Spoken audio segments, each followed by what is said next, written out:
Thank you. So round off to 2 significant figures ಅಂತ ಕೇಳ್ತಾರೆ. So ಅದರಲ್ಲಿ ನಾವು 3.72 ನ ತಗೊಂಡಿದ್ರೆ, so how many significant figures are present in 3.72? 3 significant figures. Okay, so question ಏನು, ಇದನ್ನ ನಾವು ಎಷ್ಟು ಸಿಗ್ನಿಫಿಕೆಂಟ್ ಫಿಗರ್ ಗೆ ರೌಂಡ್ ಆಫ್ ಮಾಡಬೇಕು? 2 significant figures ಗೆ ರೌಂಡ್ ಮಾಡಬೇಕು. 3.7 ನಮಗೆ it is going to be equal to 3.7 ಅಲ್ವಾ? Yes, very good. So ಅವಾಗ ಏನಾಗುತ್ತೆ 3.7 ಅಂತ ಬಂದ್ರೆ ಈಗ ಎಷ್ಟು ಸಿಗ್ನಿಫಿಕೆಂಟ್ ಫಿಗರ್ಸ್? 2 ಇದೆ significant. So at this case it is going to be 2. So same problem I have like this. So ಈ ತರ ಇದ್ದಾಗ 3.8 so it is going to be 3.8. So 2 ಏನಿದೆ ಇಲ್ಲಿ, 2 is lesser than 5. Lesser than 5 ಇದ್ದಾಗ we are going to retain this same thing. So E6 which is greater than 5.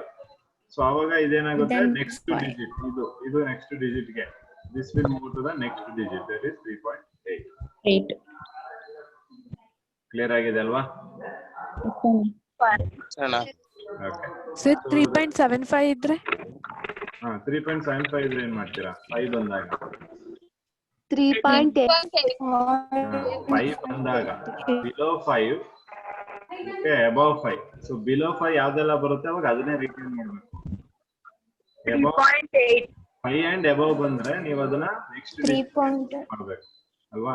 ಈಗ 3.75 ಬಂದ್ರೆ ಏನ್ ಮಾಡ್ತೀವಿ, ಇದನ್ನ 3.8 ಅಂತ ಬರ್ಕೋತೀವಿ. ಬಟ್ ಅದೇ 3.74 ಅಂತ ಬಂದ್ರೆ 3.7 ಅಂತಾನೆ ಇದೆ.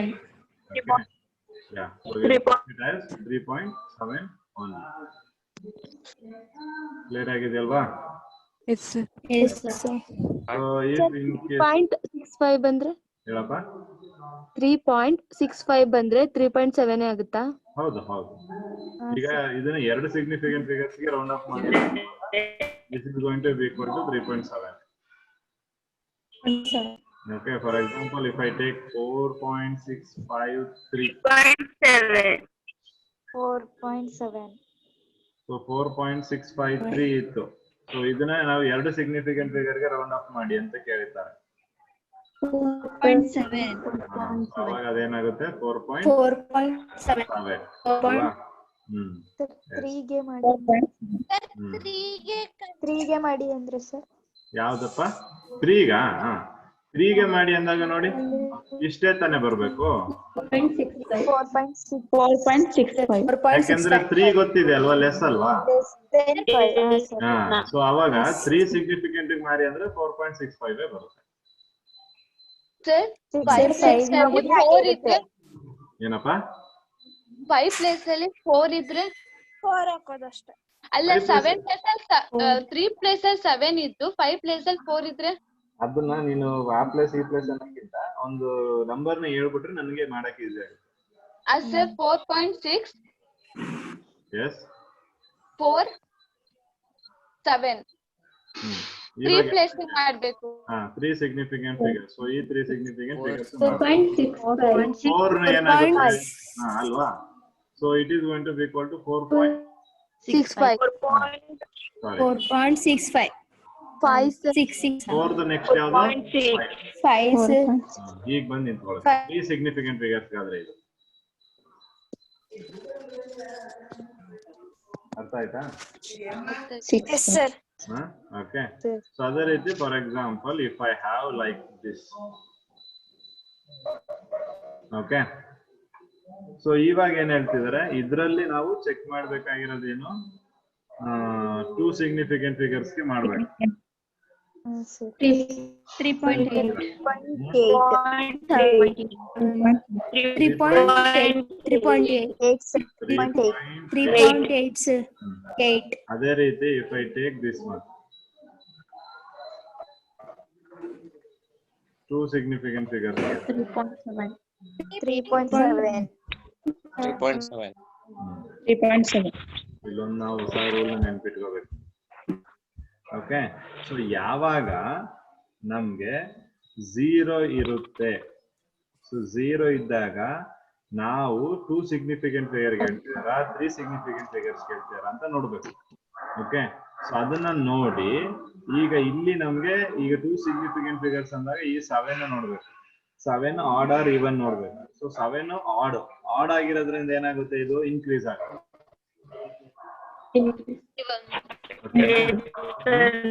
ಪುನಃ ಇಲ್ಲಿ ನೋಡ್ತೀರಾ 6 ಬಂದಾಗ 6 ಏನಿದು ಈವನ್.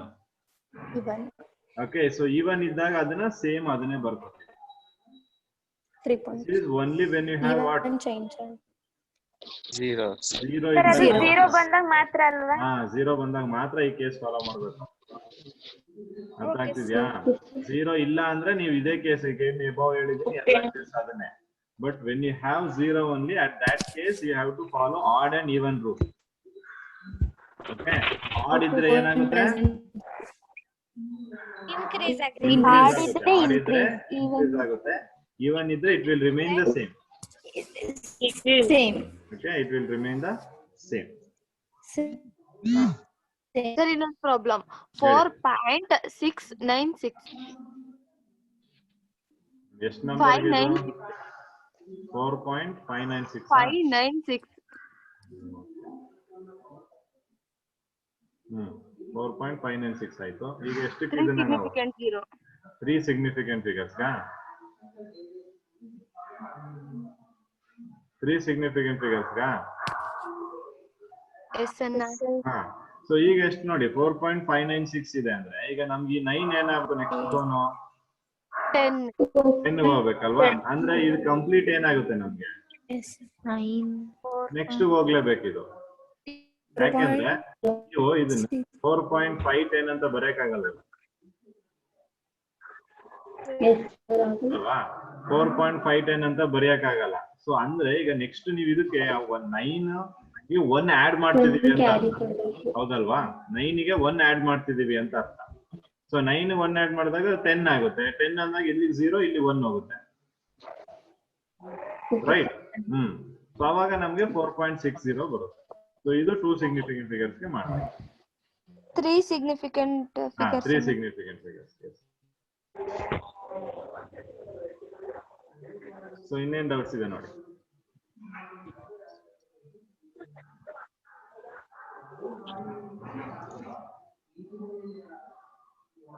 ಸರ್ 4.60 ಸರ್ 4.60 ನ 2 ಸಿಗ್ನಿಫಿಕೆಂಟ್ ಮಾಡಿದ್ರೆ 4.60 ನ ಈಗ 2 ಸಿಗ್ನಿಫಿಕೆಂಟ್ ಮಾಡ್ಬೇಕು. ಇದು ಈವನ್ ಆಡ 4.7 even sir ಉಳಿಬೇಕಲ್ವಾ?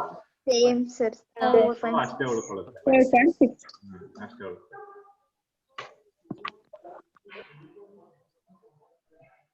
ಕ್ಲಿಯರ್ ಆಗಿದೆಯಾ? ಇನ್ನೊಂದು ಏನ್ ಬರುತ್ತೆ ಅಂದ್ರೆ ಪ್ರಾಬ್ಲಮ್ಸ್ ಬರುತ್ತೆ ಅಡಿಷನ್ ಸಬ್ಟ್ರಾಕ್ಷನ್ ತರ. 2.24 ಪ್ಲಸ್ 0.3 ನ ಆಡ್ ಮಾಡ್ಬೇಕು ಅಂತ ಕೇಳ್ತಾರೆ. ಸೊ ಅವಾಗ ಹೆಂಗ್ ಆಡ್ ಮಾಡ್ತೀವಿ ನಾವು? 2.24 ಮತ್ತೆ 0.3 ಅಂತ ಮಾಡ್ತೀವಿ. ಸೊ ಎಷ್ಟು ಬರುತ್ತೆ? 2.54 ಕರೆಕ್ಟ್. ಸೊ ಈಗ ವೆದರ್ ದಿಸ್ ಈಸ್ ರೈಟ್ ಅಂತ ನಾವು ನೋಡ್ಬೇಕು. ಇದು ಕರೆಕ್ಟಾ? ಸೊ ಇದು ಕರೆಕ್ಟ್ ಅಂತ ನೋಡ್ಬೇಕಾದ್ರೆ ನಾವೇನ್ ಮಾಡ್ಬೇಕು? ಫಸ್ಟ್ ಮೇಲ್ ಕೊಟ್ಟಿದಾರಲ್ಲ ಕ್ವಶನ್, ಅದರಲ್ಲಿ ಲೀಸ್ಟ್ ಸಿಗ್ನಿಫಿಕೆಂಟ್ ಫಿಗರ್ ಯಾವ್ದಿದೆ ಸೆಲೆಕ್ಟ್ ಮಾಡ್ಬೇಕು. ಯಾವ್ದಿದೆ ಲೀಸ್ಟ್ ಸಿಗ್ನಿಫಿಕೆಂಟ್ ಫಿಗರ್? 0.3 ಅಲ್ವಾ? ಇಲ್ಲಿ ಎಷ್ಟಿದೆ ಸಿಗ್ನಿಫಿಕೆಂಟ್ ಫಿಗರ್? 1 ಒಂದಿದೆ ಸಿಗ್ನಿಫಿಕೆಂಟ್ ಅಲ್ವಾ? ರೈಟ್. ಸೊ ಹಾಗಾದಾಗ 1 ಇದ್ದಾಗ ಇವಾಗ ನಾವೇನ್ ಮಾಡ್ಬೇಕು? ಇದನ್ನು ಕೂಡ ಅಷ್ಟಕ್ಕೆ ರಿಸ್ಟ್ರಿಕ್ಟ್ ಮಾಡ್ಬೇಕು.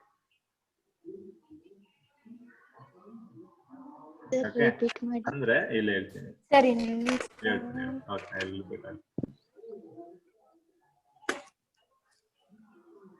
ಈಗ ಅಡಿಷನ್ ಸಬ್ಟ್ರಾಕ್ಷನ್ ಬಂತಲ್ವಾ? ಸೊ ಅಡಿಷನ್ ಸಬ್ಟ್ರಾಕ್ಷನ್ ಅಲ್ಲಿ ನಮ್ಗೆ ಲೀಸ್ಟ್ ಡೆಸಿಮಲ್ ಎಷ್ಟಿದೆ ಚೆಕ್ ಮಾಡ್ಕೋಬೇಕು first.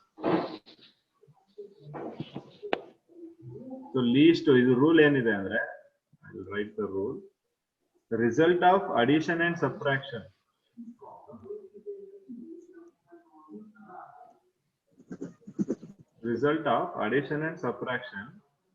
must have same number of decimal places as present in value with least decimal place. With the least decimal place. ಓಕೆನಾ? ಇಲ್ಲಿ ಅರ್ಥ ಮಾಡ್ಕೊಳ್ಳಿ, ಏನಿದು ಅಡಿಷನ್ ಅಥವಾ ಸಬ್ಟ್ರಾಕ್ಷನ್ ನಾವು ಮಾಡ್ತೀವಿ. ಈ ಅಡಿಷನ್ ಮತ್ತು ಸಬ್ಟ್ರಾಕ್ಷನ್ ಮಾಡಿದಾಗ ನಮ್ಗೆ same number of decimal place, ಅಲ್ಲಿ same number of decimal places ಅಲ್ಲಿ ಆನ್ಸರ್ ಬರಬೇಕು as present in the value of least decimal place. So least decimal place ಯಾವ್ದು ಇದ್ರಲ್ಲಿ ಇದಲ್ವಾ? ಸೊ ಲೀಸ್ಟ್ ಡೆಸಿಮಲ್ ಪ್ಲೇಸ್ ಅಂದ್ರೆ ನಿಮ್ಗೆ ಡೆಸಿಮಲ್ ಆದ್ಮೇಲೆ ಎಷ್ಟು ಡಿಜಿಟ್ ಇದೆ? ಒಂದು ಡಿಜಿಟ್ ಇದೆ ಲೀಸ್ಟ್ ಡೆಸಿಮಲ್ ಆದ್ಮೇಲೆ. ಸೊ ನಿಮ್ಗೆ ಆನ್ಸರ್ ಅಲ್ಲೂ ಕೂಡ ಎಷ್ಟು ಇರ್ಬೇಕು ಡೆಸಿಮಲ್ ಆದ್ಮೇಲೆ? one digit. Okay, so this is the correct answer. ಈಗ ಅರ್ಥ ಆಯ್ತಾ ಈಗ? ಓಕೆ, ಸೊ ಅದು ನಮ್ಗೆ ಈ ಇದರಲ್ಲಿ ಕೇಳ್ತಾರೆ, ರೌಂಡಿಂಗ್ ಆಫ್ ಅಲ್ಲಿ ಕೇಳ್ತಾರೆ problems. So then we have to follow this method. Okay, so similarly if I take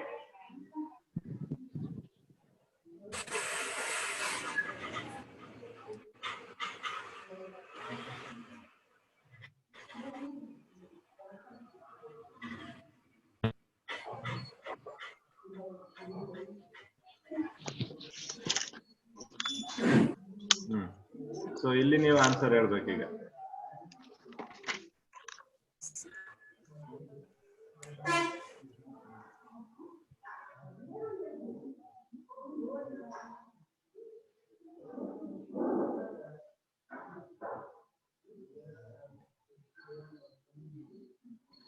Answer 1.481.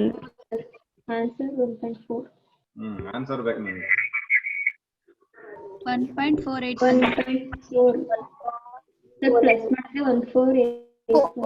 Sir, 1.48 sir. 1.481. Okay, so 1.481 ಬಂದಿದೆ, ಬಟ್ ಇಲ್ಲಿ ನಮ್ಗೆ ಲೀಸ್ಟ್ ಡೆಸಿಮಲ್ ಎಷ್ಟಿದೆ? 2 ಇದೆ. 1.48 ಆಗುತ್ತೆ. So answer 1.48. 1.48 ಇರಬೇಕು ಅಷ್ಟೇ. 2 digit. ಓಕೆ, ಸೊ ಇದು ಕರೆಕ್ಟ್. ಅರ್ಥ ಆಗಿದೆಯಾ? Yes sir. Sir decimal last ಒನ್ನ ಕೌಂಟ್ ಮಾಡಬೇಕು ಸರ್. ಯಾವುದು? ಸರ್ ಲೀಸ್ಟ್ ಡೆಸಿಮಲ್ ಯಾವ ತರ ಕೌಂಟ್ ಮಾಡೋದು ಹೇಳ್ಕೊಡಿ ಸರ್. ಲಾಸ್ಟ್ ಇರುತ್ತಲ್ಲ ಅದ ಸರ್. ಡೆಸಿಮಲ್ ಪಾಯಿಂಟ್ ಆದ್ಮೇಲೆ ಎಷ್ಟು ಡಿಜಿಟ್ ಬರುತ್ತೆ? 0. ಇಲ್ಲ ಸರ್, ಇಲ್ಲಿ ಎರಡು. ಹಾ ಸರ್. ಹೇಳು. ಅಲ್ಲ ಸರ್, ಇವಾಗ ಲೀಸ್ಟ್ 1.48 ಅಂತ ಸರ್ ಹೇಳ್ತಿರೋದು. ಗೊತ್ತಾಗ್ಲಿಲ್ಲ, ವಾಯ್ಸ್ ಬ್ರೇಕ್ ಆಯ್ತು. ಸರ್ ಇಲ್ಲ ಸರ್ 0.03 ಅಂತ ಆಯ್ತು. ಅದನ್ನ ಕೌಂಟ್ ಮಾಡ್ಕೋಬೇಕಾ ಅಂತ? ಎಲ್ಲಾನು ಲೀಸ್ಟ್ ಡೆಸಿಮಲ್ ಕೌಂಟ್ ಮಾಡ್ಕೊಬೇಕಾ? Okay sir. ಹಾ, ಅದನ್ನೇ ಸರ್ ಲಾಸ್ಟ್ ಅಲ್ಲಿ ಇರೋದನ್ನ ಕೌಂಟ್ ಮಾಡ್ಕೋಬೇಕಾ ಅಂತ. ಲೀಸ್ಟ್ ಡೆಸಿಮಲ್ ಲಾಸ್ಟ್ ಅಲ್ಲೋ ಫಸ್ಟ್ ಅಲ್ಲೋ ಅವೆಲ್ಲ ನನಗಿಲ್ಲ. ಲೀಸ್ಟ್ ನೀವೀಗ ಇದನ್ನು ಕೌಂಟ್ ಮಾಡ್ಕೋತೀರಾ. ಆಡ್ ಮಾಡ್ಬೇಕಾದ್ರೆ 1 ಕೌಂಟ್ ಮಾಡಲ್ವ ನೀವು? ಮಾಮೂಲಿ ಹೇಗೆ ಅಡಿಷನ್ ಮಾಡ್ತೀರಾ ಹಾಗೆ ಅಡಿಷನ್ ಮಾಡ್ಬೇಕು. ಬಟ್ ಆನ್ಸರ್ ಬರೀಬೇಕಾದ್ರೆ ಲೀಸ್ಟ್ ಡೆಸಿಮಲ್ ಇರುತ್ತದಲ್ಲ, ಅಷ್ಟು ಡೆಸಿಮಲ್ ಪಾಯಿಂಟ್ ಗೆ ಅದನ್ನ ರೆಡ್ಯೂಸ್ ಮಾಡಿ ಬರೀಬೇಕು. ಬರೆದ್ರೆ 1.481 ಬರುತ್ತೆ. Okay sir. ಈ 1 ನ ನೆಗ್ಲೆಕ್ಟ್ ಮಾಡ್ತೀವಿ, ಯಾಕೆ ಅಂದ್ರೆ we have least decimal of only 2 digit. So 2 digit ಗೆ ನಿಲ್ಲಿಸಬೇಕು. ಸೊ ಹಾಗಾಗಿ 1.48 ರೈಟ್ ಆನ್ಸರ್ ಆಗುತ್ತೆ. ಎಸ್ ಅಣ್ಣ. Yes sir. ಸರ್ ಪ್ರಾಬ್ಲಮ್ ಕೊಡಿ ಸರ್. ಸೊ ಒಂದು ಬಾಕ್ಸ್ ಇದೆ. ಸೊ ಈ ಬಾಕ್ಸ್ ವೆಯ್ಟ್ ಬಂದು 1.4 kg. So ಈ ಬಾಕ್ಸ್ ಒಳಗಡೆ we are going to place a diamond. So the weight of that diamond is going to be equal to 1.32 gram. Therefore, what is the total weight of this box? Tell me the answer.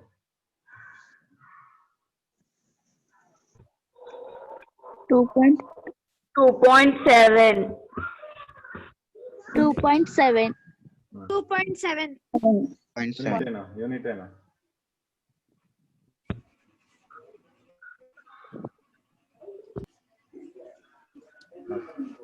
2.7 ಬಿಟ್ಟು ಬೇರೆ ಯಾವ್ದಾರ answer ಬಂದಿಲ್ಲ ready? No, sir. 2.7. ಬೇರೆ ಯಾವ್ದಾರ answer ಬಂದಿಲ್ವಾ?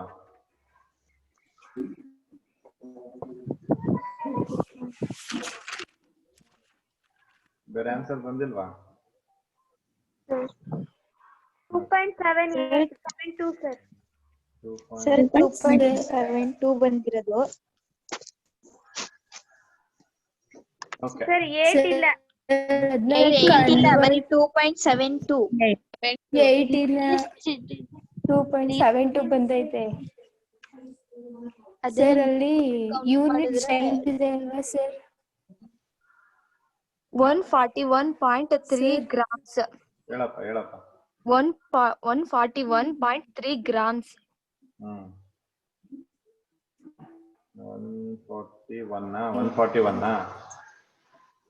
141.3 grams. Okay. 3 grams. ಇನ್ನೇನಾದ್ರು?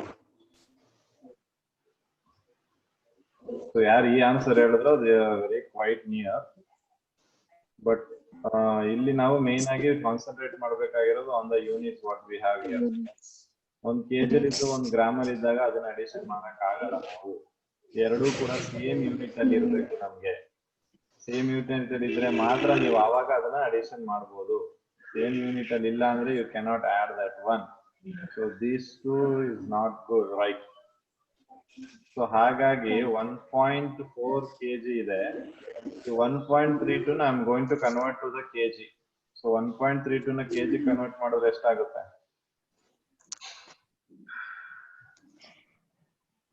1320. ಮಾಡಿ ಅದೇನೋ ಮಾಡಿರ್ತೀವಿ.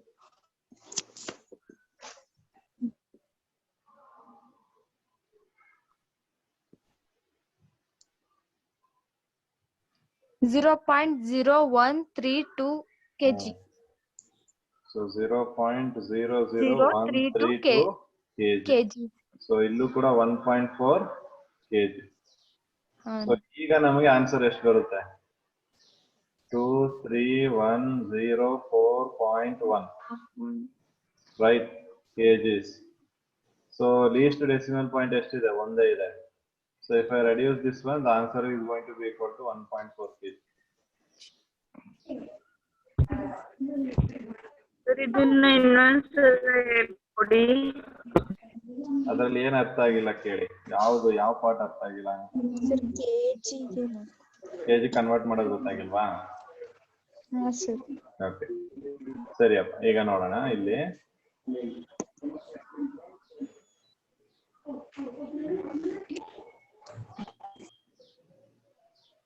ನೋಡಿ, so 1 kg is equal to ಎಷ್ಟು ಗ್ರಾಮ್ಸ್? 1000 grams. ಕ್ಲಿಯರ್ ಇದೆ ಎಲ್ರಿಗೂ? Yes, sir. Okay. So 1 kg ಗೆ 1000 ಗ್ರಾಮ್ ಆದ್ರೆ 1.32 ಗ್ರಾಮು ಎಷ್ಟು ಕೆಜಿ? ಕ್ರಾಸ್ ಮಲ್ಟಿಪ್ಲೈ ಮಾಡ್ಬೋದಾ? So it is going to be equal to 1.32 divided by 1000 ಆಗುತ್ತಾ ಇಲ್ವಾ?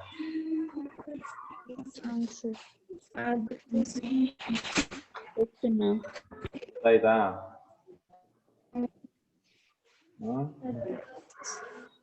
ಅಲ್ಲಿಂದ ನನಗೆ ಅಷ್ಟು ಕೆಜಿ, ಯಾಕಂದ್ರೆ ಇಲ್ಲಿ 1.32 ಗ್ರಾಮ್ ನಾನು ಕೆಜಿ ಕನ್ವರ್ಟ್ ಮಾಡ್ತಾ ಇದ್ದೀನಿ. ಸೊ ಕೆಜಿ ಕನ್ವರ್ಟ್ ಮಾಡ್ತಿದ್ದೀನಿ ಅಂದ್ರೆ ಏನ್ ಮಾಡ್ತೀನಿ?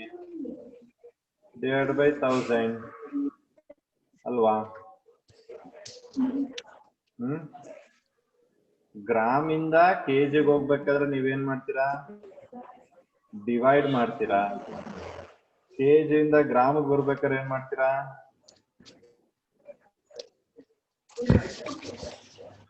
ಕೆಜಿ ಇಂದ ಗ್ರಾಮಿಗೆ ಬರ್ಬೇಕಾದ್ರೆ ಏನ್ ಮಾಡ್ತೀರಾ? ಮಲ್ಟಿಪ್ಲಿಕೇಶನ್ ಮಾಡ್ಬೇಕು.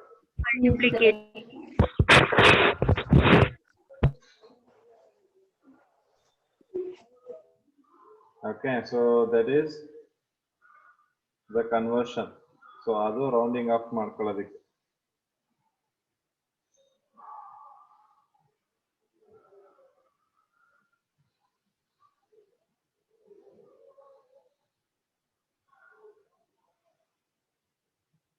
So hope you people have got clear with this. Yes, Anna. Yes. Okay, similarly if I take up for multiplication, so multiplication is around, right? So multiplication, if I take 2.1 into 2.1, how much is going to be the answer?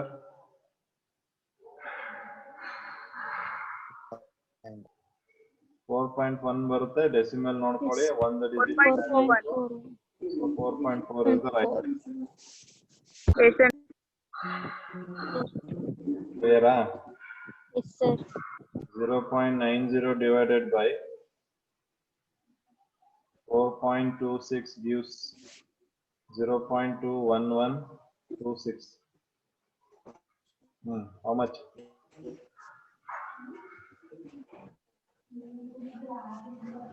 0.2. 0.2. 0.6. ಎಷ್ಟು answer? 0.3. 2, sir. 0.221. ಯಾಕಪ್ಪ digit ನೋಡ್ರಯ್ಯ? 0.21. Digit ನೋಡಿ, ಎರಡಿದೆ. 0.21. So 0.21 is right. ಅರ್ಥ ಆಯ್ತಾ? Yes, sir. Okay, so ಅದು ನಿಮ್ಗೆ about rounding off. So rounding off ಬಗ್ಗೆ, so that is how you have to do.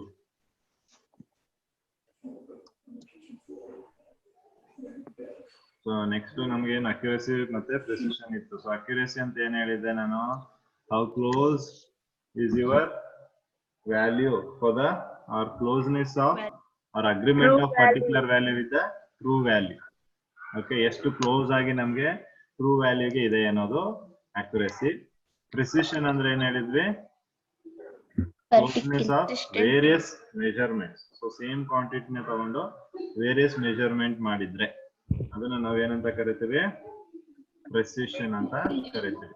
So this definition of precision varies from chemistry to physics. Chemistry ಮತ್ತೆ physics ಅಲ್ಲಿ same study ಮಾಡ್ತೀರಾ, but physics ಗೆ ಬಂದಾಗ their way of defining precision is different, and the way of defining it, I think the chemistry is going to be different. Okay, so ಈಗ for example, to make you understand what is accuracy and precision, to make your people understand that one, so what I'm going to do is I'm going to take one example here. So example ಏನು ಅಂದ್ರೆ, ಈಗ lab ಇರುತ್ತೆ, lab ಅಲ್ಲಿ ನಾವ್ ಏನ್ ಮಾಡ್ತೀವಿ? I ask you people to allow you people to weigh some glass container. ಒಂದು glass container ನ ವೇಯ್ ಮಾಡಕ್ ಹೇಳ್ತೀವಿ. ಸೊ ಆ ಗ್ಲಾಸ್ ಕಂಟೈನರ್ ವ್ಯಾಲ್ಯೂನ ನಾನು ಆಲ್ರೆಡಿ ವೇಯ್ ಮಾಡಿರ್ತೀನಿ. ಸೊ ಅದ್ರದ್ದು ವಾಲ್ಯೂಮ್ ಬಂದು, ಅಥವಾ let me take this as volume of glass container ಅಂತ ಇಟ್ಕೊಳ್ಳೋಣ. ಬೇಡ, ವಾಲ್ಯೂಮ್ ಅಂದ್ರೆ ನಿಮ್ಗೆ ಕನ್ಫ್ಯೂಸ್ ಆಗುತ್ತೆ. I do one thing, I take it in terms of gram. So weight of ಒಂದು ಗ್ಲಾಸ್ ಕಂಟೈನರ್ ನ ಮೆಜರ್ ಮಾಡಕ್ಕೆ ಹೇಳಿರ್ತೀನಿ. ಸೊ ನಾನು ಅದನ್ನ ಮುಂಚೆನೆ ಮೆಜರ್ ಮಾಡಿರ್ತೀನಿ. ಅದ್ರದ್ದು ವ್ಯಾಲ್ಯೂ ನನ್ಗೆ ಎಷ್ಟು ಬಂದಿರುತ್ತೆ ಅಂದ್ರೆ 24.20 ಗ್ರಾಮ್ ಬಂದಿರುತ್ತೆ. Okay, this is the true value, ಯಾಕೆ ನಾನು ಮೆಜರ್ ಮಾಡಿದ್ದೀನಿ ಅಂತ. ಓಕೆನಾ? ಸೊ ಈಗ ನಿಮ್ಮಲ್ಲಿ ಕೆಲವ್ರಿಗೆ ಮಾಡಕ್ಕೆ ಹೇಳ್ತೀನಿ ಸೇಮ್ ಅದನ್ನ ಮೆಜರ್ಮೆಂಟ್ ಮಾಡಕ್ಕೆ. ಸೊ ಸ್ಟೂಡೆಂಟ್ ಎ ಏನ್ ಮಾಡ್ತಾನೆ? ಸೊ ಮೆಜರ್ಮೆಂಟ್ ಮಾಡ್ತಾನೆ. ಸೊ ಫಸ್ಟ್ 3 ಟ್ರಯಲ್, ಒಬ್ಬೊಬ್ಬರಿಗೂ 3 ಟ್ರಯಲ್ ಮೆಜರ್ಮೆಂಟ್ ಇರುತ್ತೆ. So first guy is going to measure and he'll get a value of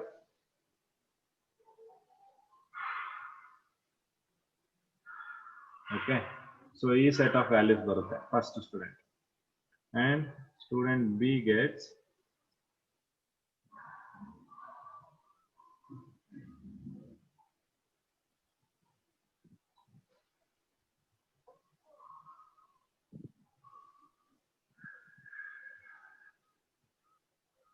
then student C gets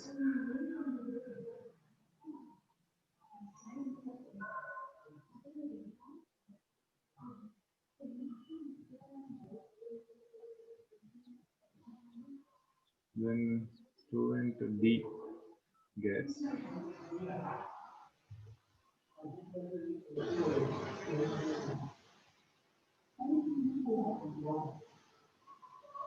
okay. So these are the experimentally determined values of same glass container by different students but for different trials. ಅರ್ಥ ಆಯ್ತಾ ಇದು? ಒಂದು glass container ಕೊಟ್ಟಿದೆ, ನಿಮಗೆ ಗೊತ್ತಿದೆ ಇವಾಗ ಆ glass ಕಂಟೈನರ್ದು volume ಎಷ್ಟು ಇರೋದು, ವೇಟ್ ಎಷ್ಟು ಬರಬೇಕು, 24.20 ಗ್ರಾಮ್ ಬರಬೇಕು. ಅದು ಕರೆಕ್ಟ್ ವ್ಯಾಲ್ಯೂ, ಅದು ಆಕ್ಚುಲಿ ಟ್ರೂ ವ್ಯಾಲ್ಯೂ. ಸೊ ಈಗ ಸ್ಟೂಡೆಂಟ್ ಎ ಮೆಜರ್ ಮಾಡಿರೋದನ್ನ ನೋಡೋಣ. 24.3, 24.4, 24.1 ಇದು ಅಕ್ಯುರೇಟ್ ಆಗಿದೆಯಾ? Yes sir. Right? Yes sir. So this is accurate. ನಿಮಗೆ ಟ್ರೂ ವ್ಯಾಲ್ಯೂಗೆ ಕ್ಲೋಸ್ ಆಗಿರಬೇಕು. ಕ್ಲೋಸ್ ಆಗಿದೆ ತಾನೆ? Yes sir. Okay. Yes. So therefore I can call this as accurate. Accurate anta karibodu. Hauda? Yes sir. So can I call this as a precise? Student Precise anta kariboda idana? Yes sir. 98. Yes, accurate and precise anta karibodu. Yake ನೋಡಿ precise anta ಕರೀತೀರಾ? ನೀವು measure ಮಾಡಿರೋ ಮೂರು ವ್ಯಾಲ್ಯೂನು close ಇದಾವ? Close. ಅವುಗಳು close ಇದಾವೆ. Accuracy ಅನ್ನೋದೇನೋ ಈ ಅಕ್ಯುರೇಟ್ ವ್ಯಾಲ್ಯೂ ಕ್ಲೋಸ್ ಇದೆ, okay fine, no problem. But precise ಬಂದಾಗ measurement of same value, different measurements ಏನಾಗಿರ್ಬೇಕು ನಮ್ಗೆ? ಸೇಮ್ ಇರ್ಬೇಕಲ್ವಾ? ಪ್ರೆಸಿಷನ್ ಡಿಫೈನೇಷನ್ ಹೇಳಿದಿನಲ್ವಾ, various measurement for the same quantity. Clear? ಅರ್ಥ ಆಯ್ತಾ? ಸೊ ಇದು ಅಕ್ಯುರೇಟ್ ಅಂಡ್ ಪ್ರಿಸೈಸ್ ಆಯ್ತು. ನೆಕ್ಸ್ಟ್ ಸ್ಟೂಡೆಂಟ್ ಬಿ ಬನ್ನಿ. ಸ್ಟೂಡೆಂಟ್ ಬಿ ಬಂದ್ರೆ ಅಕ್ಯುರೇಟ್ ಇದೆಯಾ? No, no. So it is not accurate. Accurate. Precise ಇದೆಯಾ? Yes sir. Yes, but it is precise. ಅರ್ಥ ಆಯ್ತಾ ಇವಾಗ? Yes sir. It is not accurate but it is precise. Fine. Okay, come to here. ಇವಾಗ ನೀವೇ predict ಮಾಡಿದ್ದ. Accurate but not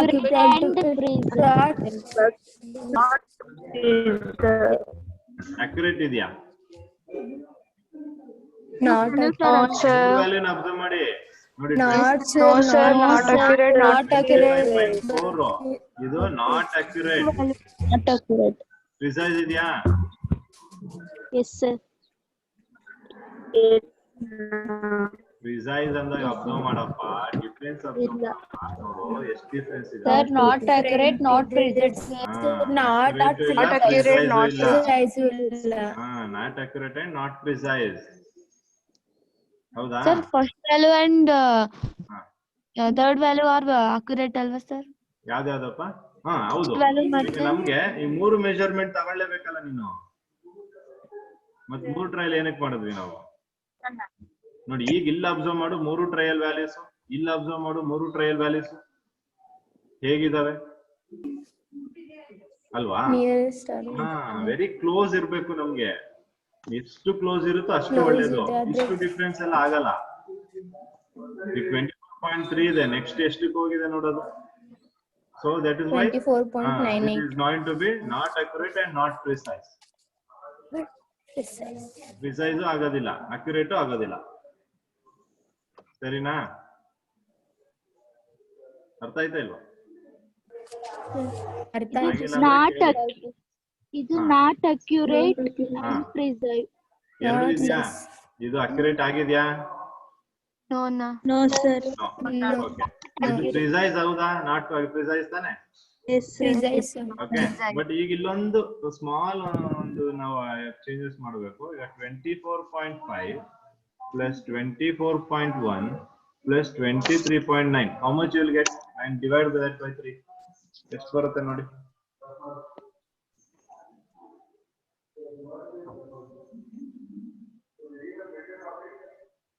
ಮೂರನ್ನು add ಮಾಡಿ divide ಮಾಡಿದ್ರೆ ಸರ್ ನೀವು ಮಾತಾಡ್ತಿರೋದು ಕೇಳಿಸ್ತಾ ಇಲ್ಲ. ಮೂರನ್ನು ಆಡ್ ಮಾಡಿ ಡಿವೈಡ್ ಮಾಡಿದ್ರೆ how much this answer?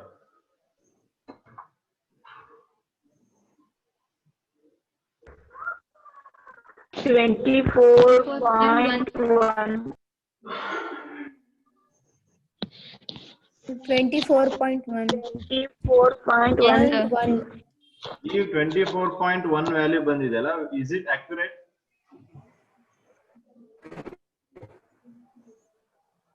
Yes. Accurate ಇದೆಯಾ ಇದು? ಇದೆ ಅಲ್ವಾ? ಇದೆ Yes. ಅಲ್ವಾ? Yes. Okay. ಅಂದ್ರೆ ಈಗ ನಾನು ಇಲ್ಲಿ ಏನ್ ಮಾಡಿದೆ, I founded out the average here, right? ಮೂರನ್ನು ಆಡ್ ಮಾಡಿ ಡಿವೈಡ್ ಬೈ 3 ಮಾಡಿದ್ರೆ average ಬಂತಲ್ವಾ? So therefore I can say that average of this is accurate. That is the fourth condition. ಅರ್ಥ ಆಯ್ತಾ? I can define the accuracy and precision in 4 different ways. So that's why I've given you the 4 different examples here. Okay, in first case accurate and precise, second case not accurate but it is precise. The third case it is not accurate neither precise. No, not precise. In the last case average of Precise, this is average of this. but it is not precise.